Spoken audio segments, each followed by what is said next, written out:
We're back after a long ERTech week. And Jason Webster, an even longer week for you. I can't wait for you to get into the story about putting water in your gas tank and all of the fun that may cause. PSA to anybody listening, don't put water in your gas tank. Not that it was Jason's fault. We'll jump into all that and much more with the Spira Data team that we have going on here. Jason Webster had come on Tripping Over the Barrel. He was our last guest, actually, just a couple weeks before Tim passed away. We recorded an episode that I've listened to probably 4 or 5 times just because of when it was recorded, and a meaningful one for me, and I think for Jason, and I know for Tim as well, that we were able to squeeze him in as our 97th recording of Tripping Over the Barrel. And Kevin Ludbrook, kind of your typical longtime listener, first-time caller coming into this call. Kevin heads up Spira Data out of Calgary, where I think you're the CEO and Jason's the president, right, Kevin? That's correct. Yeah. Awesome. So, Jason, we'll get to you in just a minute. We want to put the focus on Kevin today. Jason stepping in as like a guest co-host, and these two dudes are friends. So, Mr. Ludbrook, Kevin, why don't you tell the audience of What the Funk? Who are you, man? Well, probably a question best asked to my daughters, because I think they'd give you this straight shot. There we go. Yeah, who am I? Born and raised in Alberta. Country kid from outside of Edmonton, kind of born in the middle of the oil field up there, and grew up in the country. Dad was a mechanic. We had a couple shops. We had tow trucks. Worked on cars from the time I could move, pumped gas, delivered gas, drove buggy, building lease roads. That's kind of how I grew up. It was great. It was a great place to be from.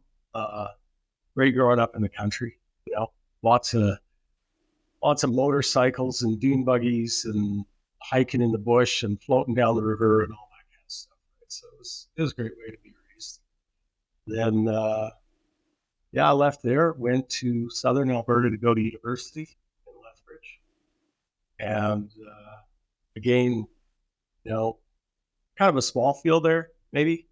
But what was great is all the folks that I met. And, our first company, this company was born out of those relationships, long-term friendships. And landed in Calgary after university. Been here almost exclusively since. Stint in BC in the mining business, stint out east in Ottawa for a while with co-op and a little bit of work out there over the years, but primarily here in Calgary for a long time. Canada all the way through. I love it. Yeah. Jason, I need you to give the audience the Cliff's Notes on you. I'm talking 30, 45 seconds. Who is Jason Webster in the most truncated version that you can possibly do? Perfect. Let's see, truncated version. A software guy through and through. Grew up, went to school, thought I wanted to do nothing but program. Got to where I really enjoyed working with people more than keyboards. And so kind of pivoted a bit into work management role, and really spent my career fostering relationships and helping put great solutions in for companies to make their businesses run better. And how did you guys meet? What's the genesis of this relationship? Well, we spent a bit of time in juvie together, and we met when we were both working at Quorum, and peripherally, I guess, early on, right? And, they'd bring the Canadians down to have meetings and whatnot, so we got to know each other there, through projects. A lot of the Quorum team worked throughout together, depending on the systems that we were implementing. And so off and on, I guess, user conferences too. Around here, quorum is a 4-letter word. I don't know. I don't even know what that means, but I just came up with it on the spot. It's my podcast, so I get to say stupid stuff like that. Kevin, I want to go back to something that you said, and this is, I've found this fascinating in my life. So I'm a little bit younger than you, I think, at this point. A lot. Yeah. A lot. Fine. I'm 43. Yeah. I grew up in really small town, Plymouth, New Hampshire. Population, I don't know, when the school's in session, when college is in session, maybe 5,000. But in the surrounding towns, you're talking, some of them have 400, 800, 1,200. And I couldn't wait to get out when I was younger. I just wanted to leave. I'm going to officially start my life when I get the hell out of northern New Hampshire. And that's when everything's going to be great. And I've had this crazy thing that's happened as I get older, that I really actually appreciate and love the fact that I grew up in a small town in the middle of nowhere. And I'm curious, you said you're from a small town in just outside of Edmonton, which is way out there, Canadian Rockies, right? You said dune buggies, motorcycles. I can sort of picture it. Do you have some of that with you as well, where you've been in the city now? I'm in the burbs, but 20 minutes from downtown Denver. Do you have some of that kind of nostalgia and appreciation for that small town life now that you have lived in the city for so long? Absolutely. I mean, and it's top of mind right now. I guess if you're watching the news, we're on fire here, literally. Mm-hmm. Everything's ablaze. One of my best friends from growing up, the house is no longer with his family. They've sold it, but it was on the news recently, and there's nothing but cinder blocks from the basement. And so it is top of mind, right? We're talking to some friends that I was raised with, and whose places have been hurt. There's a lot of folks that are still up there that I know, but no, absolutely. If I look back kind of at my career path, how I ended up going to the University of Lethbridge was a couple buddies from home. We landed down there, and then from there, I mean, I can connect all the dots for you for all the people that I've met. But yeah, it comes from that. And as recently as my young daughter's graduation, we were sitting at the table with some folks, and one of the ladies said, "Well, I work for Jag Flow Components," and she goes, "You probably never heard of it. It's a small, little field valve company, etc." And I said, "Actually, I do. A good friend of mine, Keith Bartstead, that I was raised with, was had a Jag Flow Components and brought it into Houston, and that's it. And for such a small town, like Evansville, I think when I was there was probably about 800 people, and Evansburg was just across the river, and it was 1,500, 1,800 people at the time. Oh, so, metropolis. Yeah, no, exactly. But it was awesome. And, the fun growing up, the fun going to school, grad class, I think out of high school was 38 kids. Oh, wow. No, I'm not going to tell you where I ranked in those 38 kids. You can do something with that, but...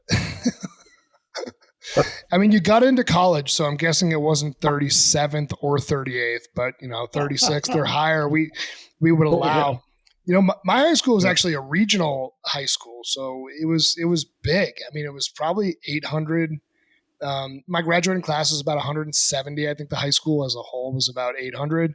But if you were to kind of draw a circle around how far people drove, it was a ways, man.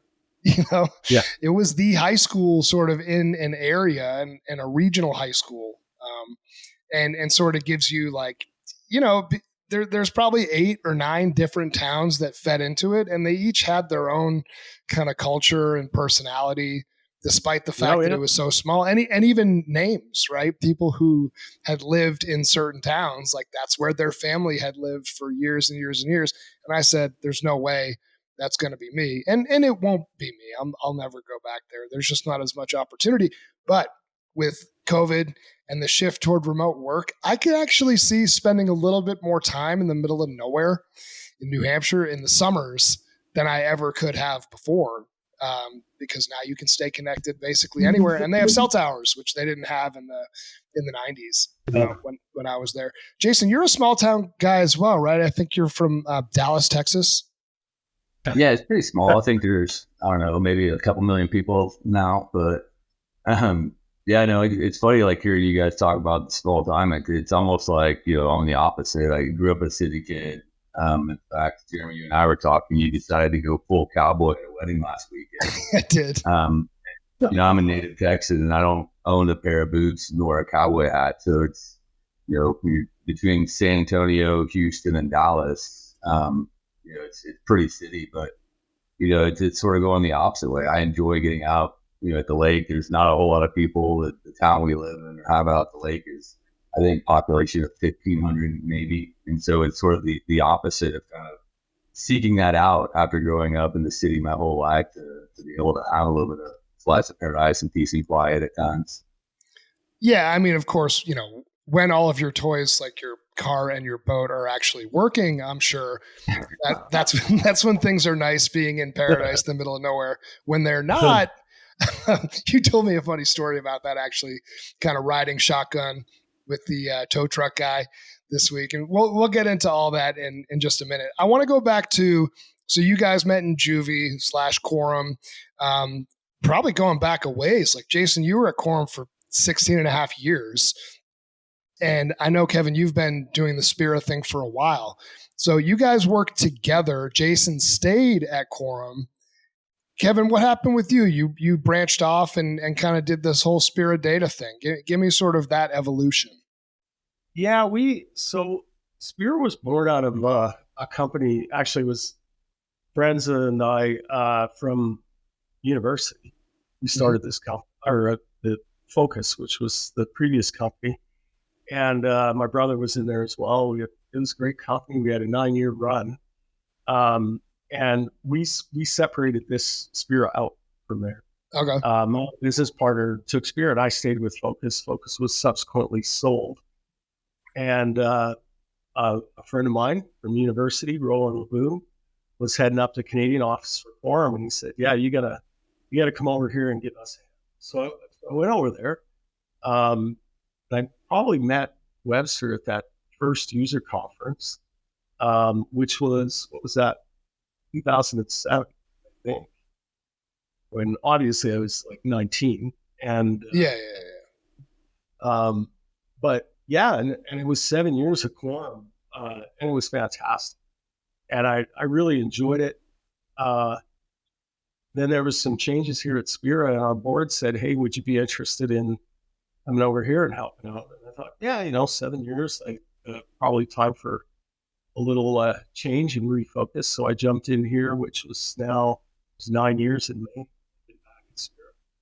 But so 7 years there. And what's funny is Elsie here at Spira, who's our director of consulting and delivery, my first day at Quorum, we walked over and I started a project with Elsie. She's right out of university at that time. So it's a kind of this whole group moving along with us. Small world stuff, man. Yeah. So building tech in 2006, 2007, or before that, even for Spira, you said, out of university, and then scaling a company, growing the company, the tech must have changed, right? Like, I get that the thesis of handling field ticketing and being an operations resource planning platform is still the same, but talk to me a little bit about the evolution of the technology just to keep up, like, versus when you built it to what it is today. How different is it? Well, that's a good question. So in some respects, it's the exact same. And I'd say the fundamental business problem, and maybe this is a comment on the whole industry, but the fundamental business problem at that time was folks were doing everything by paper. They were transporting that paper in a kind of a Tupperware container on the Greyhound bus from these remote areas to the head office. Yeah. And what's interesting is we can cite you examples of that still happening, right? There's still folks out there doing it that way. And it's a combination. We get asked, who's our competitor? Well, paper and Excel in a lot of Yeah. cases still, Yep. right? But from a pure technology standpoint, I mean, the Rev 1 of this was built on Microsoft Access. Okay. And it evolved through VB6, and then now we're like fully SaaS based, and it's it's real slick. But in 2007, we rolled out our first offline tablet version of the remote capability of our product, and which how long do you got? We can talk about that. Being an offline data store on an Apple product in 2007 was a bit of an undertaking. But so technology wise, I mean, holy cow, everything's changed, and the volume of data that we're processing now versus what we were processing then. But the fundamentals of the business issue we're resolving it's the same. With a much broader footprint, of course, with what we do. Yeah. And it is a problem. Jason, we talked about this even at ERTech this week, that as much as technology has evolved and shifted and improved within at least oil and gas in the field, it's probably like 70% still done via paper, and maybe 30% has been digitized to this point. And it's like we've taken some strides and some steps, but for the most part, like we still talk to porta potty companies. We'll talk to oil field services companies with 40, 50 trucks out there, and they're still writing things down pen to paper. Like you'd be amazed, right? And business is still somewhat efficient. They still get the job done. They find a way to put their accountants to work and make the company profitable. But man, there are easier ways, right? How do you get people, Jason, I guess this is for you, to shift that kind of thinking? Because you're really talking about, we've done it this way for a long time, and guess what? It works. We make a lot of money.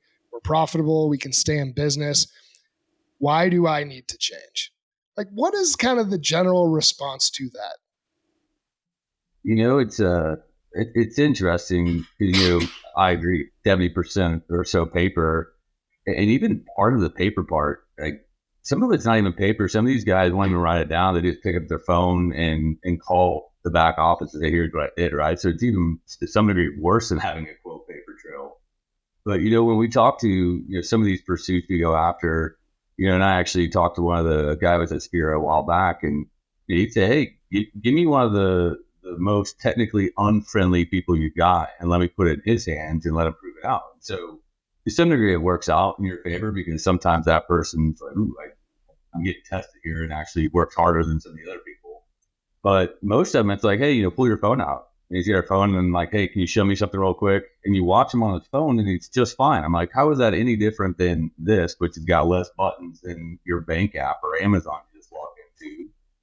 It's simple. And so trying to relate them back to, hey, you're using these devices for the rest of your daily activity. Why not do it for here? And by the way, instead of going back to the hotel or home and having to write stuff down and send it in an hour after you're off the clock, why not do it while you're on through? And kind of talking to it in some of those things, I think it's these guys that kind of realize it's not as hard, and change is hard for everyone. But when you start putting it into, you're already doing it the rest of your life, you just didn't really realize it as cell phones, then flip phones, and now smartphones have come to be. It's just really kind of putting in the context that you're already doing it. Just do it for work as well, and it's helped, but it's still hard to kind of guide people down the path who, much like the bigger ERP systems, like, I'm close to kind of retirement age. I don't want to do any of this stuff anymore. I just want to get to the sunset years. But, once you kind of can walk them through it in baby steps and say, look, we're not asking you to move mountains. Let's just do a couple of fields to make your life easier and make your business more profitable. It starts to resonate a bit more. Yeah. And I think the thing that, Jay, we talked about this just this morning. As tech guys, right? We will fall in love with the most slick, sexy features, whether that be dispatching, mapping, real-time tracking, business intelligence dashboards, right? Beautiful reports. But truthfully, companies might see those in a demo and say, man, that's really awesome. That's not why they buy your product, right? They buy it to take care of the lowest hanging fruit, which is, like you said, writing things down by hand, people calling into the back office, right? People getting literally their greasy fingers on a piece of paper or a piece of paper flying out the window, right? Then actually replacing that with technology. And then the other stuff, even though we love it and you've spent a lot of money in the tech and investment to make it look a certain way, that's not actually why people buy, right? That's where you get to once you're mature on a platform and an application. Kevin, I want to bring this back to you a little bit, right? So Spira, you guys built this for the field to be able to first and foremost digitize electronic tickets. And I'm guessing, at least if I were you, that if we could do this and help companies in the brutal freezing cold in Alberta, where they're out, where they don't have connectivity and they're still able to enter data, man, we could do this anywhere. Has that sort of been how you've grown this company in terms of expansion and working where, like, hey, man, if we could do it here, we could do it anywhere? Yeah, it's been a factor for sure. I'd say the onset, and you talk about the whiz bang and the wonderful things that we can do and how sexy it looks and everything. At the onset, it was about getting service companies invoices paid, and you could reduce the cycle of the days outstanding that they have. And that's easy. It's still really easy to show the value there.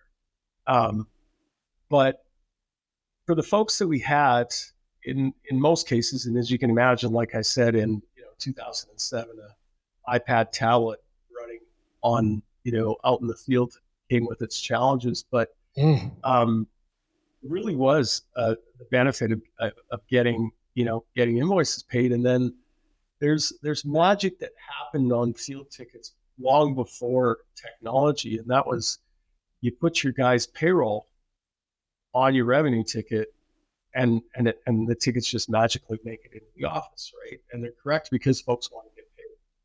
And to be able to do that on electronic ticket as well is the same magic happens. The information's good. We can do a lot through controls and rules and stuff, but at the end of the day, everybody wants to get paid, so they're going to throw the information out and make sure the tickets get in, right? But interestingly enough, and this kind of ties back to the small town thing too, a lot of folks between the U.S. and Canada in the oil field are tied, and it still amazes me, if I'm down in Oklahoma City and I'm talking to somebody and they go, oh yeah, I was up in Calgary. Do you know so and so? Well, it turns out I actually do, right? Proving that all Canadians know each other. Yep. Just ask anyone, right? And but it is a real small business. And what happened is we'd have people up there, and they were down in the U.S. and they'd go, man, you gotta try this because it works, and it was really easy and it minimized the admin that folks were doing, out in the field, and that's really more than anything how it grew. You have to understand that the oil field here in Canada is a 14-block radius in Calgary. I can walk down the street here and encounter so many people on any given day, and then try and string 2 meetings back to back in Houston in one day, right? Because it's so spread out. So it's different in that regard, but it's really about people that had used the system and drug us with them into the companies. I'd say that we're a little more sophisticated on marketing and sales now than we were, but initially that's what it's about, right? It's word of mouth in so many cases. Still is. Still, referrals are still the best form of business, and I think there's like a tipping point, right? Once you have sort of a certain amount of customers, like the way that you've seen your growth in Calgary is the way that it's likely going to happen here as well. You just get enough people talking. People leave one company, go to the next, they bring you with them. Although we have seen a lot of sort of competitors and companies pop up to Spira Data, which makes sense, right? It's an acknowledged problem that field service companies of any kind, they just want to get paid quicker, and whoever's paying them wants transparency into the amount that they really should be paying so that they can pay quicker. And it's something that goes well beyond just oil and gas. Also, Jason, wanted to go back to you, right? So you finish up your time at Quorum, right? You're probably thinking, all right, maybe I'll play a little bit of golf. I'm going to start looking for my next gig. I want to stay in energy tech. How did that lead you back to Kevin? It's interesting because, I did play a bit of golf after Quorum and got the handicap and some pretty good numbers. But, I wasn't sure I wanted to stay in energy tech right at the beginning, and then after or tech in general, or do I like this pure consulting? And so I did a lot of soul searching. And then ultimately, I like what we do at Spira. I like people aspects. I like the technology aspect. And, I do enjoy energy quite a bit. And so we just started having some conversations and some lunches and kind of going back to, it's a small world, in this space. Had lunch with a couple of people that I really like working with at Spira who kind of moved on and just were connected to us. And Santi is one of those people who, she was at Quorum, I think until about 2010-ish.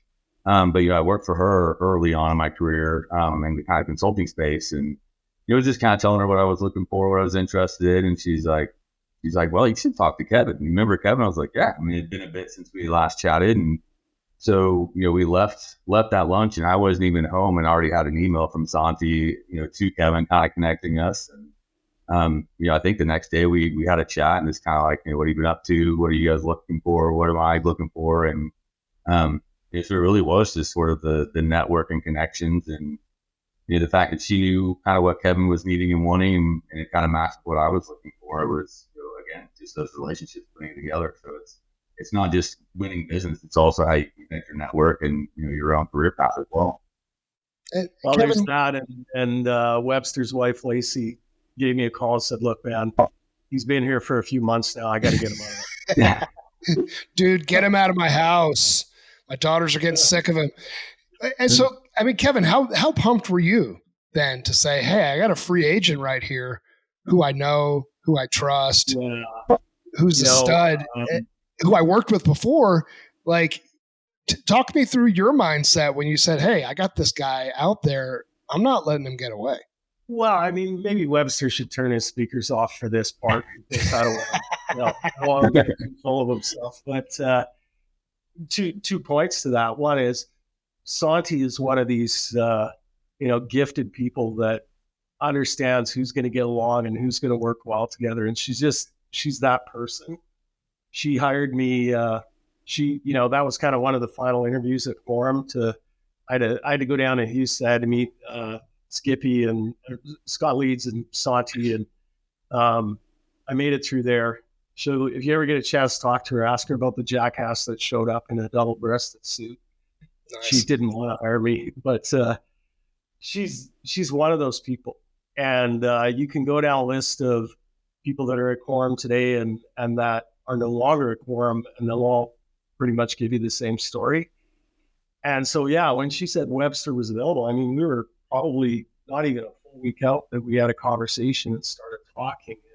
And we had, trying to grow the States before and had different people. And it's tough, remotely, when you're not part of the bigger office, because I was the flip side of that, here in Canada with Quorum, and so I lived it. And but yeah, Webster and I right out of the gates, we're car guys. He sends emails at 3 a.m. Like all the things that you kind of get aligned on, and then you realize that this can be a lot of fun to do it together, and you got somebody that gets it. We got things turned around pretty quickly. I was very excited and saw that, the timing was going to be good for us and what we were trying to do with the push into the U.S. And I'll tell you what, man, it's been fantastic having Web around. His first thing that he did was he did an implementation just so he could get an understanding of what it is, because it's a service side is a little bit of difference than what Quorum has, and but you gotta dig through it to really understand what our footprint is big, and you can't do that by reading the pamphlets. You gotta, if you're gonna talk to it, right? If you're gonna sell it, as you well know by now, it's For sure. there's a lot of moving pieces there. So yeah, it was fantastic, and I ever since we're just things are just all moving in the right direction. Webster's been a big part of that. Quickly after joining, he moved to president role, and now he's on the board. I don't know. Should I be worried? He's on the board? Oh, I would talk to him much differently if I knew that. Jeez, Jason, thanks for letting me know that part.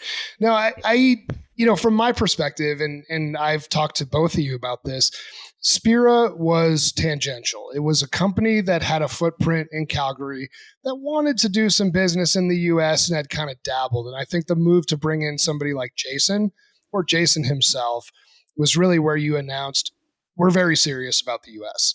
And I think there comes that point for every company. And I've seen this a lot because a lot of the best oil and gas tech has come out of Calgary and it's moved down here. You look at the whole kind of Ocerna suite, right? With, the Enersite crew and Energy Navigator and Peloton, right? And, the Spira Data and even Dakota Analytics from the consulting side of things. It's consistent where I don't know what it is, man. Maybe those winters are really long and you don't want to go outside, but you guys figure out how to build great tech. And then the challenge is, all right, see, in Canada, once you build great tech, and like you said, 14 square blocks, word gets out in the plus 15s, people know who to buy the tech from. The US, man, it's different, right? There's much more digital. Things are very spread out. You need territory-based reps in different geographies. You need to have a little bit more of a strategy. It's like, well, that's weird. What we did up here, even though we're selling to the same industry that has the same operations, doesn't work down there. It's like, yeah, it requires a different type of investment and mindset. The companies that do well coming down from Calgary to the US embrace that. The companies that fail simply keep banging their head saying, it worked this way up here. Why is it not working down there? Right. And it's been kind of fascinating for me to observe. But I think, Kevin, that was sort of your stroke of, all right, well, we're going to push our chips in with this dude. Right. And Jason, there's a level of risk that you take too, which is, okay, I know this is going to have to be different. And what you're constantly going to have to tell the people that are on the board with you and other execs and just teammates in general is, I know that you've done it this way, but this is a different market. We have to do it my way. And until you have enough kind of revenue and credibility at this company, it doesn't matter what you did at Quorum. Like, that's just sort of how it is, right? And, you've built that, and it's been really cool to see what's happened for Spira in the U.S. and how you guys have attacked that market. Kevin, I wanted to jump into the say-do quotient because, frankly, it's one of my favorite things that I've been exposed to business-wise over the past really 2.5 years. Talk to me about the say-do quotient.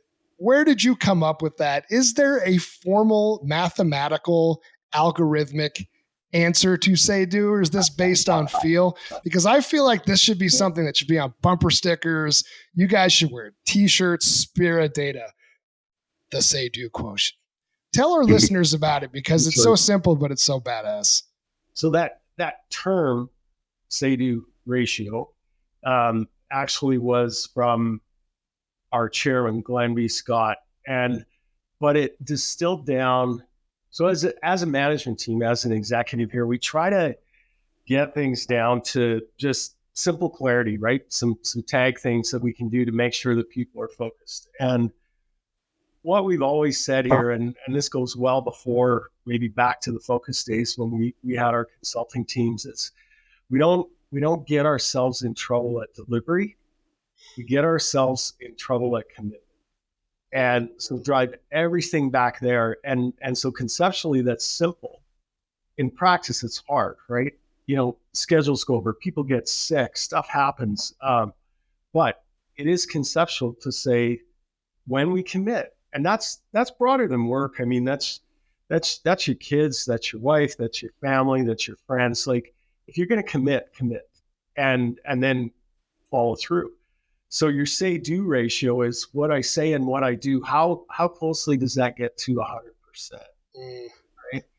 But this concept of well, we're late on delivery. Well, why are we late on delivery? Well, we committed to 4 other things, right, that we shouldn't have committed to.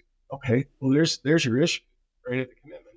So, and then we've been touting that forever here since the onset. Well, since I've been here these last 9 years. And then Glenn B said, say-do ratio. That's it. That's the tag, because it really is what I say and what I do. Close that gap. I don't know of anybody that's 100%, but we have to be conscious about it in everything, because it's our credibility. And certainly as an organization, and maybe to some degree why technology is a tough sell in some cases and whatnot, is because there were a lot of early adopters that got sold a bill of goods that never happened. Paid a lot of money. Right? And so to the extent that we can, our business is not more complicated than just doing what we said we were going to do, right? So to keep that ratio close, that's going to be our success, is 100, as close to 100% say-do ratio that we can get to. And do you feel like you have a say-do bullshit radar because you think in these terms? Like, do you sort of sniff it out? Like, I got a feeling this guy's got a lot more say than he does do, whether it be in an interview process or sitting down with the client or getting sold something. Like, do you feel like it's kind of tuned you into thinking in more real life situations about the say-do ratio? We can't claim that one. That's actually called the Spidey sense. And you're right. No, you're exactly right. And I think the more highlights you get, the more hair you lose, the better you are at spotting that. Right? You've just seen a lot, and particularly on the sales front. And where we had a situation recently where we were going in, and it was a fairly substantial deal we were trying to get, and we were excited about it. It's in a space we wanted to be in, and the guys that were coming up against us as competition were going to do it all for free. Mm-hmm. And so you're trying to contain your integrity, I guess, in these situations, and go, yeah, I don't know. Do you guys spot that? Turns out they did. And that actually undermined the competition in that situation. But the size of this project, there was no way they could do it for free. Right. They just couldn't. And it was an unreasonable, ask of anybody that they would expect somebody to do that for free. So yeah, I think that, that Spidey sense, you get that right away. And our interview process is actually really good in that regard, because the process that we go through is so in depth, and I think we figure that out very early on. But time in the seat just helps, right? Yeah, it does. It does. I think that there's a phrase that I heard in consulting that I really love too. Again, very, very simple and concise. Shout out Adam Hutchinson, Stonebridge on this one. You buy cheap, you buy twice. Right? And I would even expand upon that one, that you buy free, buy a noose. It's just not going to work. But I've thought about that a bunch. I've seen it over and over again. You buy cheap, you buy twice, right? You can't, it just generally doesn't work. And if it does, well, I tip my cap, right? Way to go. You did some black magic that I couldn't have figured out myself. But then that goes down to luck. Like that's just luck. If you get something for nothing and it actually works out, good for you. You lucked out. It just, that's not the way life works in general, not just business. Jason, I want to shift to you a little bit about your planes, trains, boats, and automobiles week this week. So we were talking this morning, man. Both of us are tired. Some late nights in Denver at Urtech. But your week started well before that in a load of shit. Talk to me about the last 6-7 days in your world, and planes, trains, boats, automobiles, and all that. It's funny. I was thinking, Kev, when you were talking about, growing up and in the gas stations and et cetera. And like, it's funny when we think about, I'll get to it in just a second, like what I've gone through, but, just to be able to call Kevin, he was one of the guys I called Monday morning and was like, hey, can I bounce this off of you? It's like, I'm not sure what is going on. And so we kind of chatted through it, but yeah, so take my daughter out fishing Friday morning, had a great time, caught some white bass, it was awesome, fired up Friday night. Nope. Engine's completely stalled and seized. Was able to take it apart with my uncle and my brother and found out what it was. Got it parked the next morning, got it fixed. It was awesome. On the way to get said part, I went to start my car and it was just like the most wildly knocking, like it was unruly, like not fun.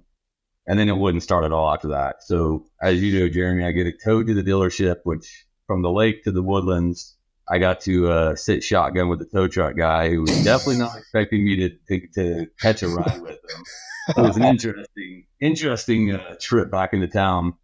But yeah, come to find out, the gas station close to the lake that I filled up with, coming back from Houston after a meeting with a customer, had water in their gas, and so it just wrecked the car.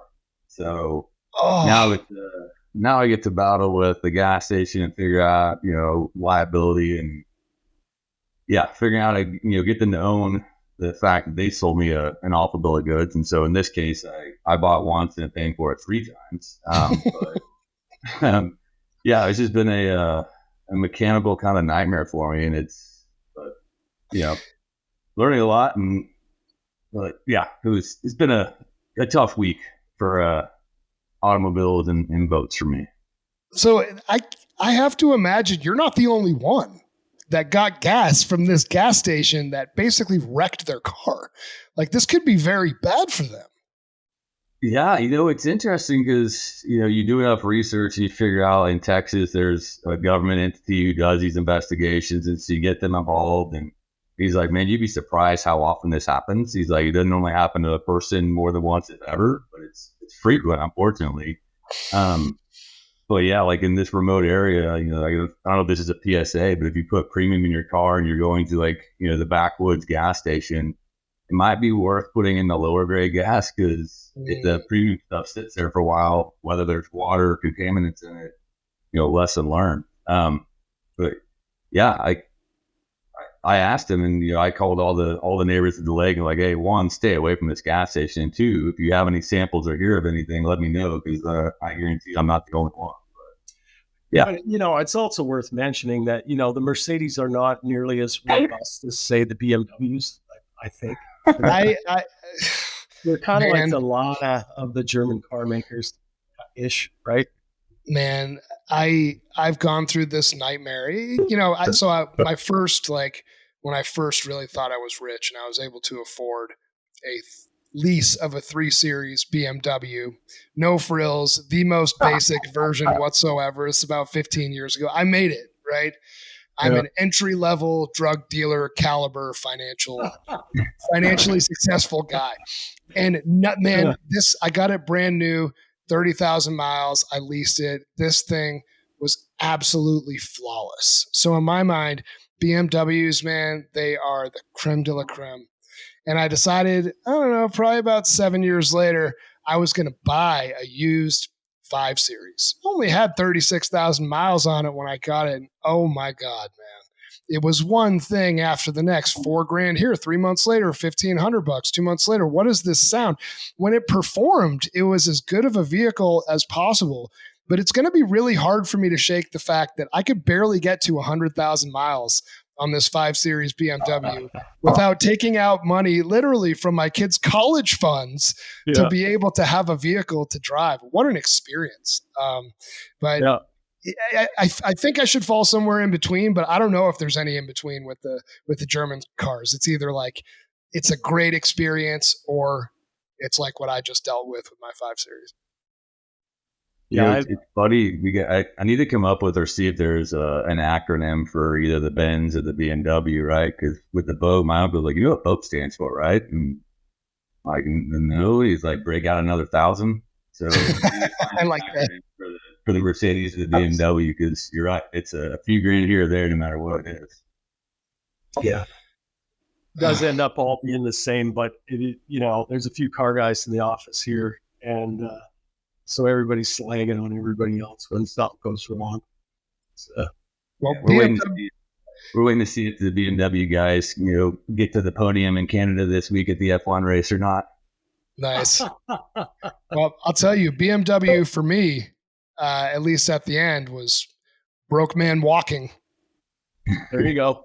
I'm the content guy, but literally it was broke man freaking walking to the bus station. Oh yeah. A couple more things I want to bring up, and then we'll cut this thing off. So one of the questions I like to ask here, and Kevin, hopefully you had a chance to dig into your memory bank for this, but do you have any memories that stand out where either a sales presentation that you sat through or that you delivered yourself was wholly unforgettable and embarrassing? And if so, give that to the audience.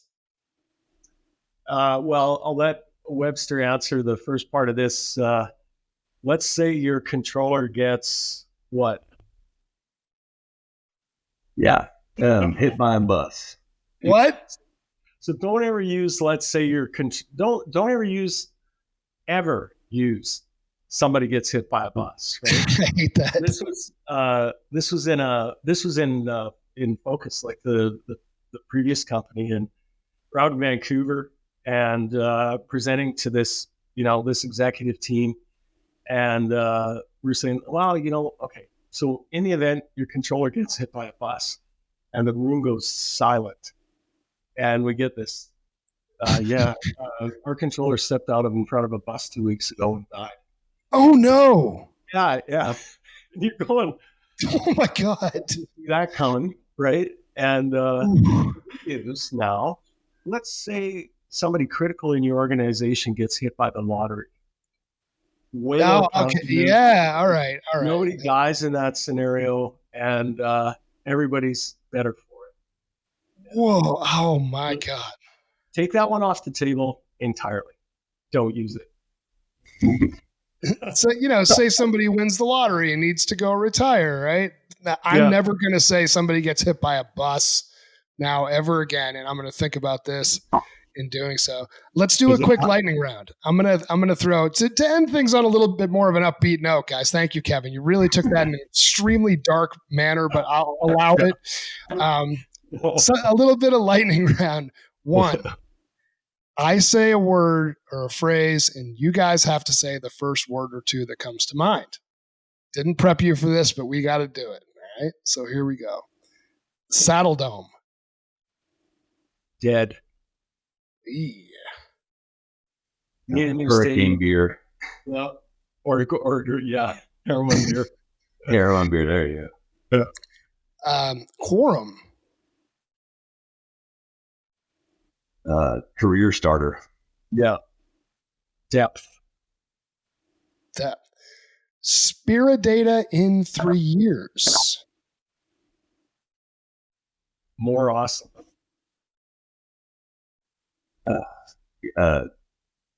Large. Growing and large. Couldn't say acquired, Jason? That might have put you in a weird spot. That could be the case, but yeah, as we like to say, we're not focused on trying to build something to be sold. We're trying to build something that's good and good for our customers, and someone will want to buy it. We're not trying to sell it. So I say just growing and large. Yeah, and truly, that's where the best companies come from. Like, I would imagine when Jeff Bezos was building Amazon to sell books, he wasn't thinking of getting a $50 million exit because he had the best online library for college students to buy books from, right? And if somebody is building a company to get sold, and I've seen this happen too, where you get to 2 or 3 million and somebody loves your concept and pays 30, that $30 million exit doesn't usually turn into a massive windfall for the acquiring company. Final questions. So tell me, where do people find Spira Data? Kevin and Jason, where can they find you guys? Yeah, so website spiradata.com. We've done a lot of work, and we're really active now on LinkedIn compared to years past. And so, if you find Spira Data on LinkedIn, are probably the two easiest places to find us. Yep. SpiraData.com. And we love to hear from people. I mean, it's the activity that Webster and Rosie have done on LinkedIn, and the number of people that we've had reaching out, and even through Max and yourself. It's people that we haven't heard from in a long time. We've been at this 19 years, and it's great. Some of the folks that are just reaching out, coming out of the woodwork. Hey, you guys are, I worked with you back here doing this, and lots of history. And so that profile raise has been great. But yeah, we love to hear from folks. Yeah, and I guess final thought on that. Funk Futures and Spira Data, we worked with you guys now for I think about 18 months. It's really fun to work with a company that has a growth mindset, yet has been around for a couple of decades. That's a big deal because there's just a different level of measuredness, if that's even a word. Kevin, there was a point where we were kind of struggling. I said, man, I know we want to get you more. And you said, peaks and valleys, right? It happens. That mindset comes from being in the game for a long time. When you work with a brand new startup, everything's life or death that day. And it really becomes a incredibly high pressure, stressful environment where you do things differently. Taking a measured approach can really allow for growth over the long term. And I admire how you guys have done that. And it's frankly a little bit of a breath of fresh air in an environment where everything with investors and startup execs needs to happen yesterday.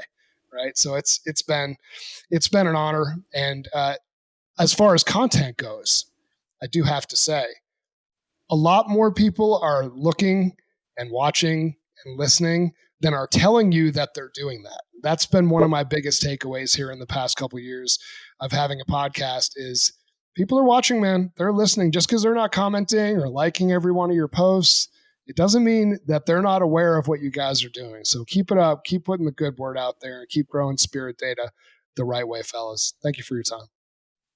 Thank you for having Tom, Jeremy. Appreciate it. Awesome.